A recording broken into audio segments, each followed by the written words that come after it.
Welcome back to another episode of the Supply Chaney podcast. I am your tour guide today, Nathan Chaney, and today we're going to walk around the warehouse a little bit with Rick, the CRO at ShipHero. But unlike other perspectives that we may have on this topic, we're going to dive into this from a bit of a finance, go-to-market, marketing, the revenue seat in the house. And so as a kind of a marketing and media type of person that I'm trying to really learn a lot in this space. I'm an operator myself as well. So I really enjoy these kind of conversations, not only because I get to share what folks like Rick know with everybody, but I'm going to try to take something away from this conversation myself. So Rick, welcome to the podcast and thanks for joining in. Can you take a few minutes to give people a little bit more information about you and what you do at ShipHero? Sure. Well, Nathan, thank you for having me. It's great to speak with you today. I am Rick Smolen. I am the Chief Revenue Officer at ShipHero. ShipHero is a leading WMS provider, especially focused on e-commerce fulfillment, direct-to-consumer, leading player in the space. I've been in the company for almost 2 years. My background is more in the software go-to-market, especially with software as a service or SaaS.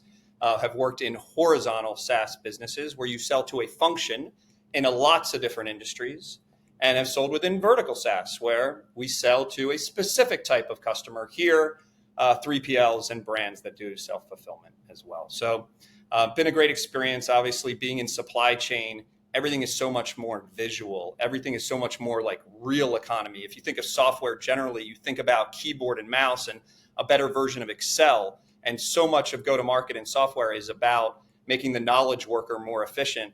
It's really fun to be a part of the world where we make the warehouse more efficient. We improve like real profitability of a business and not just make things a bit easier for somebody crunching numbers.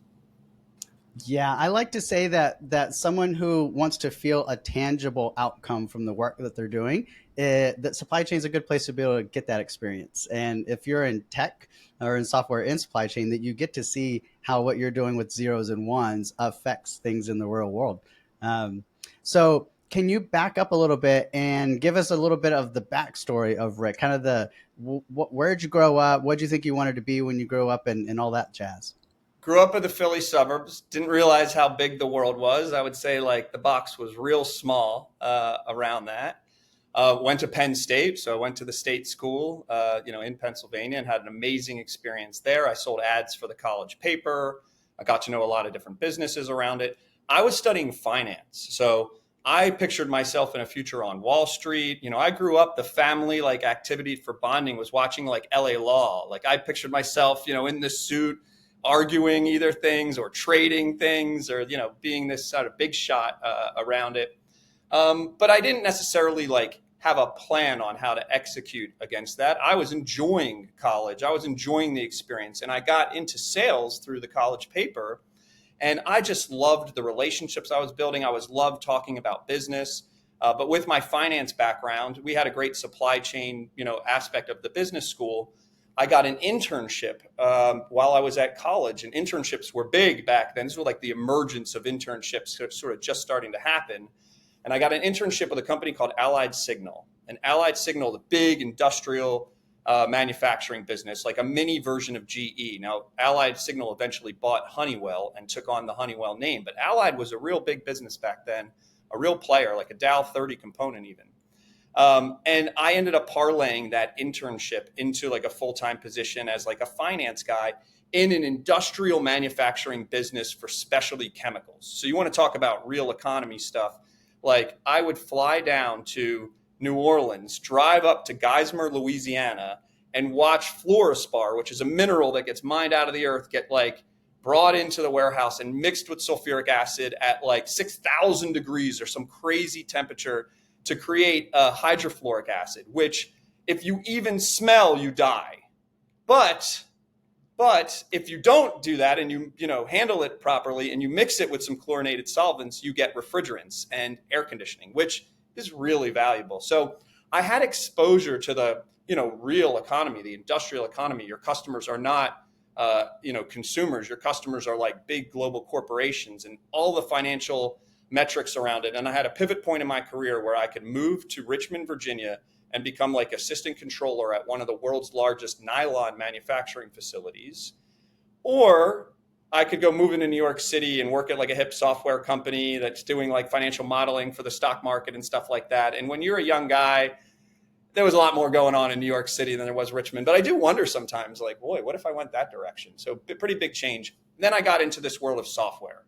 And this was before the cloud. We used to install servers into our clients, offices. I knew how to like plug it in and, set up the modem, so that it would dial in and get a data packet once a night, that type of stuff. And I built a career as a software sales guy. And I just really enjoyed meeting customers, figuring out what they're all about, figuring out how I could help them in their business and then learn along the way. So I did that for a while, and then I moved to a different company because, they gave you more responsibility and a better salary, that type of thing. And then I really grew up in software sales at a company called Intralinks, which is a file sharing platform that got used in the capital markets quite a bit for loans and mergers and acquisitions. And I got to learn a lot about many different industries and build relationships with the investment banking community and private equity community and be a small part of what was a real boom in capital markets in the early 2000s and just learn a ton. And from a career perspective, I just was like leaned into the curiosity and impact in the business. And those two elements helped me be one of the top salespeople there. Then I got promoted to sales leadership.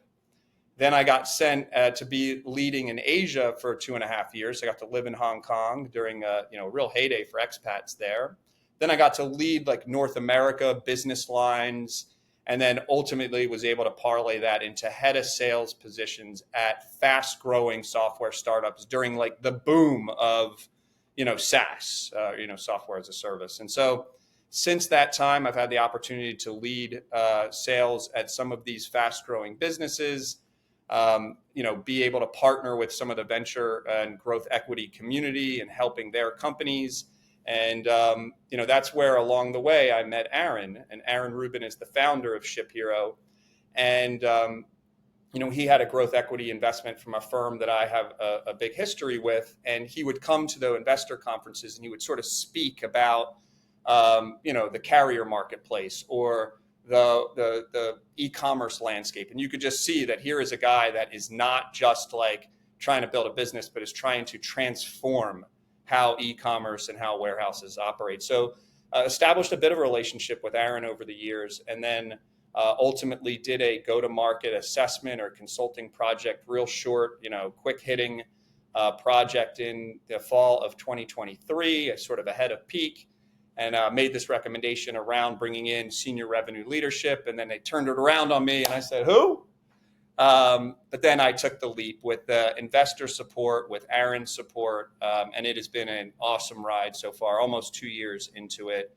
We're having fun. We're growing significantly as a business. We're making a huge impact for customers. No company that I've been at has more raving fans, has more sort of social media positive press. So it feels really good to be making a strong impact with so many of these 3PL owners and, even some of the brands as well.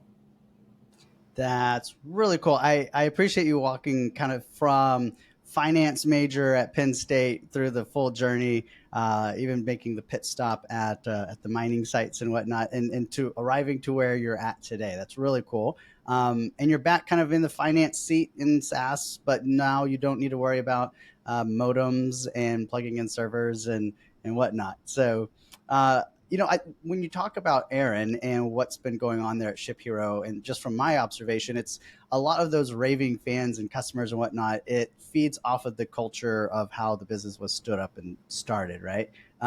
Some of the things that you've seen over the years, I would like to kind of hear your perspective. You mentioned SaaS a while ago, and that you've kind of been around before SaaS really started. Can you kind of like talk about, I guess, the revenue models, right, for companies and being able to sell rather than a big upfront capital investment, taking that sort of innovative way to package up services? Can you comment on that a bit? Sure. I spent a lot of time thinking about how sales has changed in the last 25 years, right? When I started out in my career, the salesperson was the expert, the sage wisdom. If you wanted to learn about a solution, the salesperson is how you got your education. There wasn't a huge amount of information available. You couldn't, the internet certainly existed 25 years ago, but it is not was not what it is today.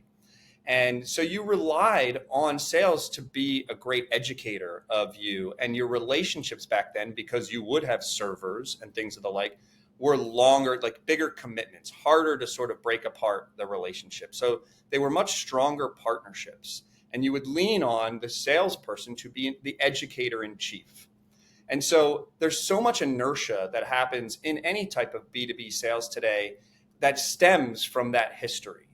But the reality of the world we live in today is very, very different. And so people can do their own research. They come into a conversation with a company already having a point of view about an opinion on your solution or even the solution that they want to get.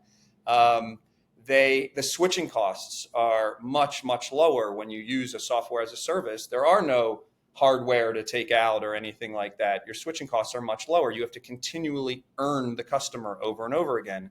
And so how do you succeed in sales when these new dynamics exist? And the answer is less about being the educator about all the great things that your product can do, but more about helping a buyer evaluate, like, hey, is there a problem big enough that it makes sense to spend money to solve at all? And then if there is a good business case to go do something rather than nothing, what do you need in a solution to be able to do that well? And like, what's the prioritization around that?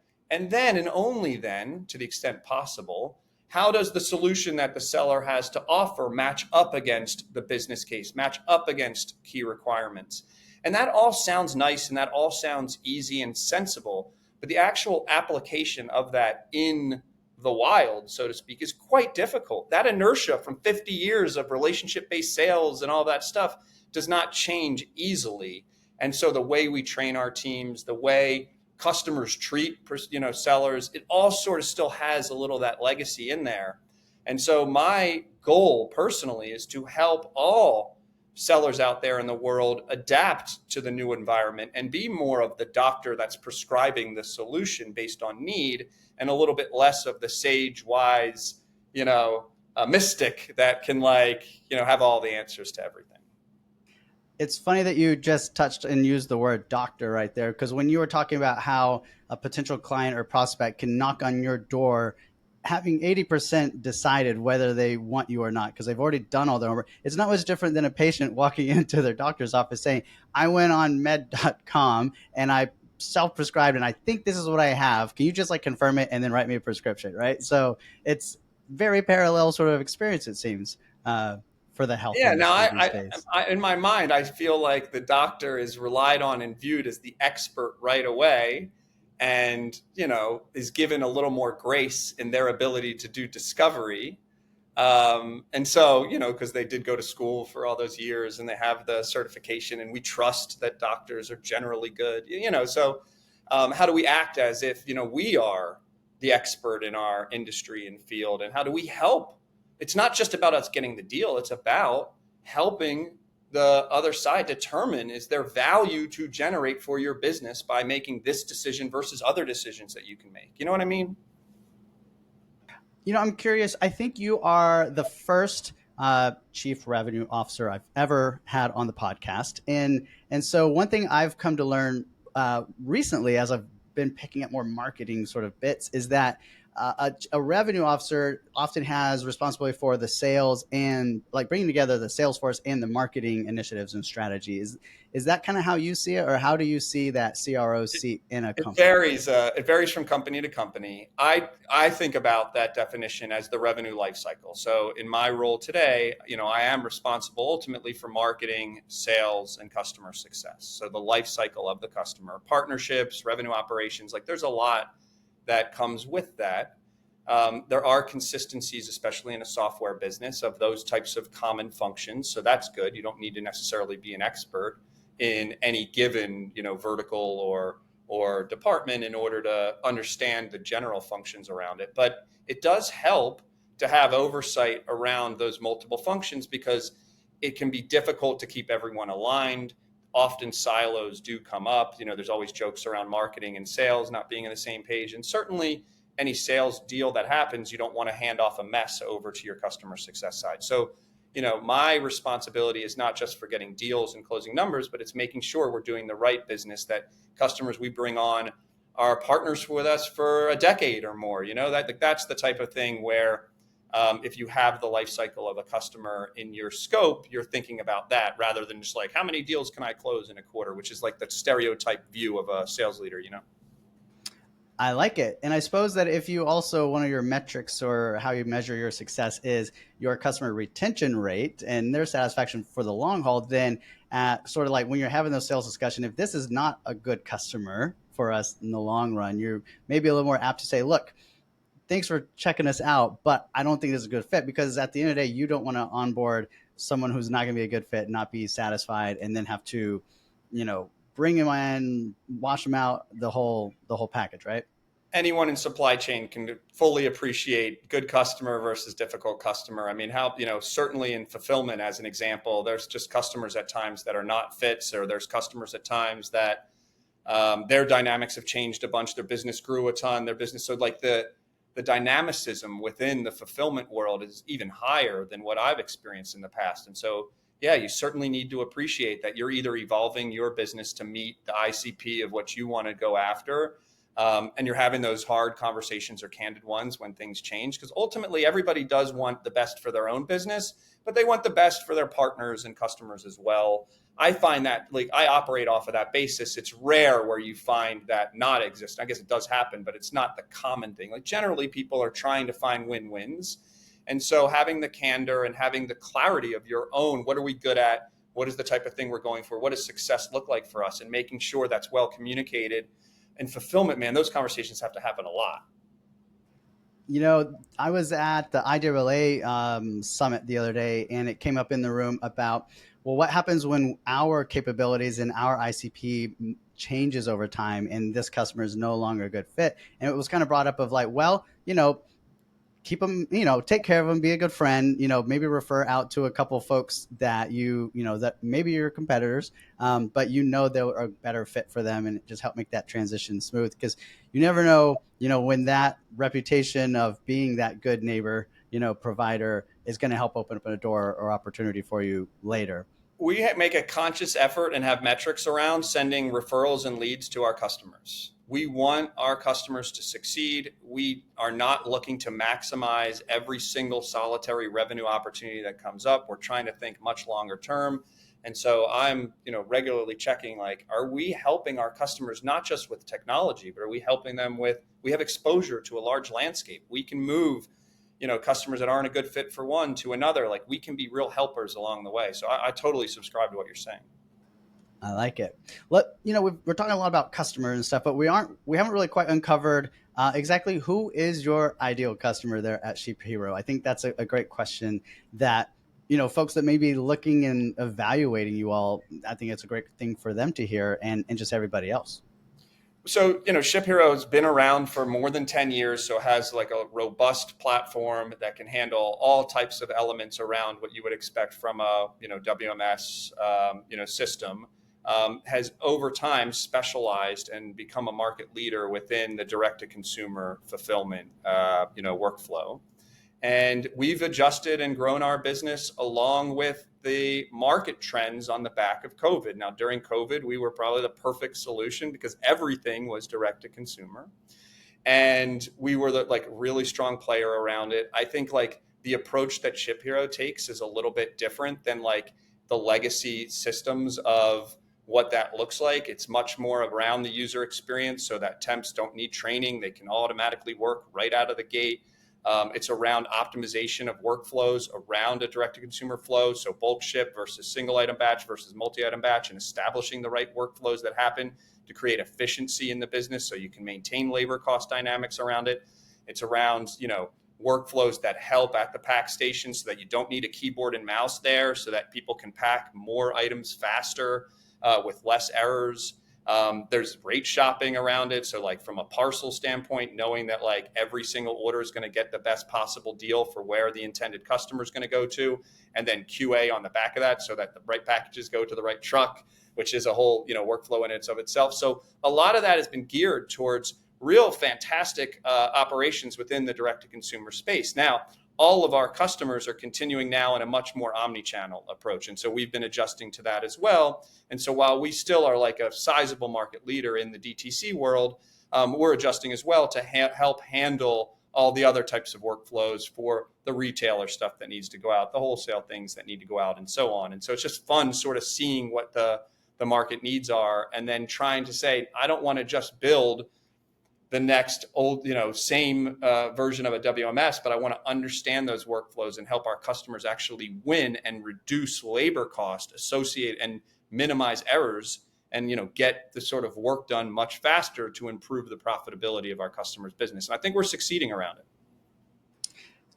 Touching on some of the shifts in the landscape for e-commerce and those providers that were very DTC and needing to kind of stretch out and broaden their scope of services, their CBRE came out with like their quarterly report on the biggest lease sort of deals that have happened lately. And it looks like it's less e-com and more general broad scope 3PL services seems to be the trend.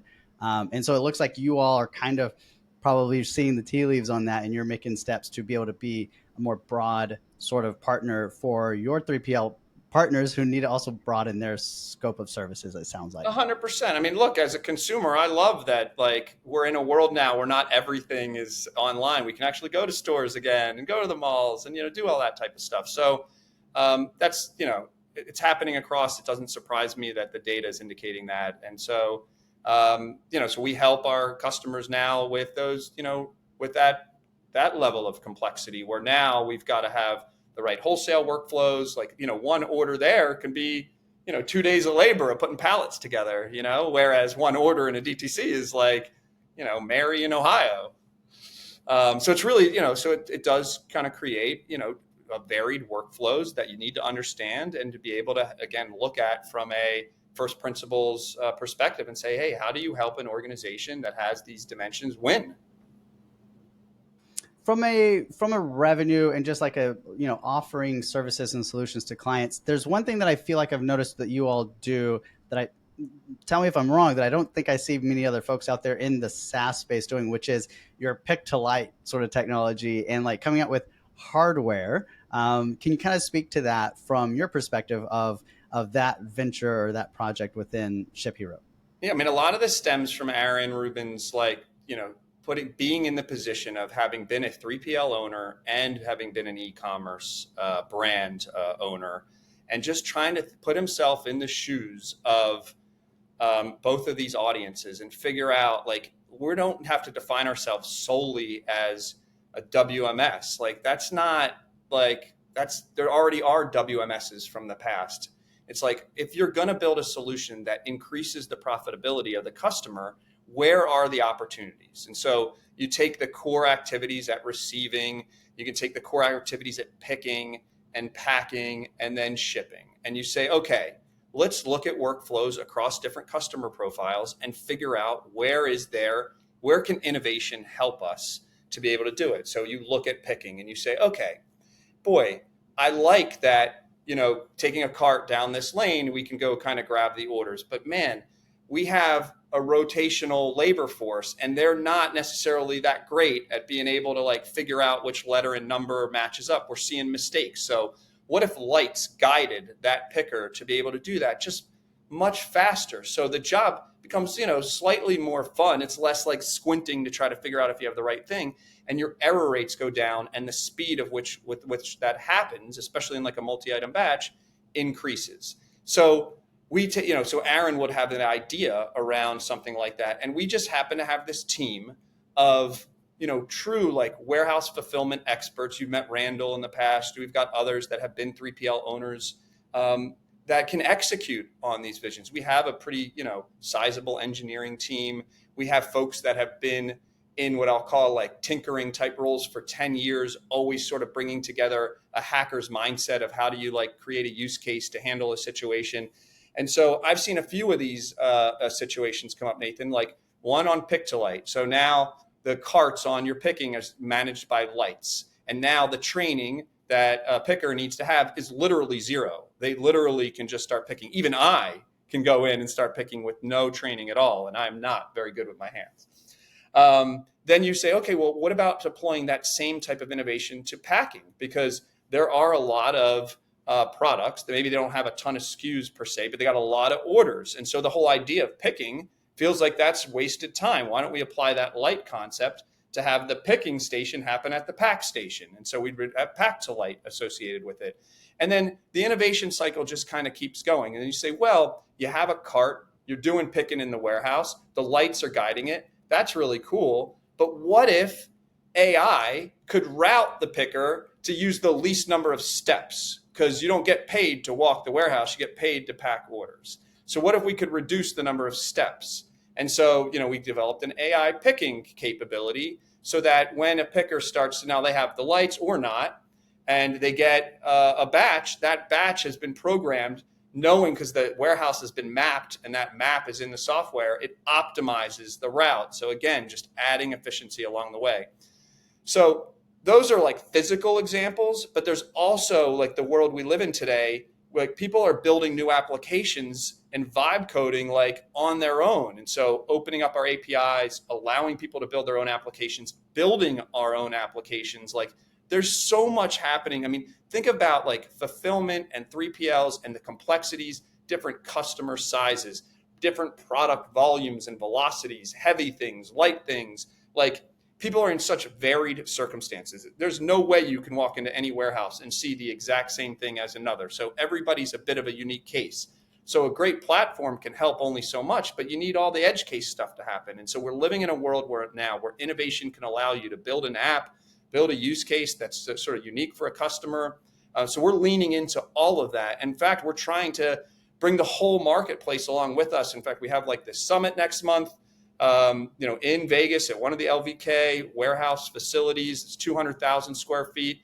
And it's a whole industry event where we're like, let's start sharing the best practices of how we can apply not just the buzzword of AI, but the real life applications of it to helping make things go better, helping to reduce pick times, reduce error rates, improve throughput and reliability, hitting SLAs, like driving profitabilities for our customers. And it's like we do have answers and we are investing a lot in it, but it's also receiving best practices from others. We're not the only game in town here, but we want to be leading the conversation around how to adapt to this changing world on the technology side. So super excited about it. Man, you took so many of the questions that I was queuing up in my head, and you just like read my mind and went straight into them and took care of them. So, sorry. So you're a mind reader. I got to tell you that, at least, Rick. So yeah, I was gonna kind of see if I could tee you up a little bit to chat about that AI and Logistics Summit coming up in Vegas. But this is your second event of the year, and so it feels like from a revenue generation perspective, those are a great way to like kind of break out from the great LinkedIn content and social media content and really kind of press the flesh, I guess, with prospects and actual customers and bringing everyone together, huh? Well, supply chain overall is like so ripe for video content, for like visual content. And we live in a world where people are consuming content in a more visual way, whether it's on their social media, LinkedIn, whatever. Like supply chain is teed up to benefit from the changes in content. Like it wasn't that long ago where it would be very difficult to produce a video. In one day, we produced a drone video, like a magical drone experience of our Vegas warehouse. Like that could happen now in hours and like a day or two, rather than like the months of creating production around it. So first off, like for all listeners, like if you are in the supply chain world, like visual content is compelling. People are interested in it. People do want to learn, but we are in an industry that's like talking about it doesn't do it justice. Seeing it does it justice. And that's in all aspects of, supply chain. Then we take it to warehouses in particular. And like the innovations that we've been talking about, Nathan, today are like, I can talk about it and I'm a, excitable guy. Maybe I can make it like minorly interesting, but you got to see it. And so, trying to get people into a warehouse and to see this stuff in action is what it's all about.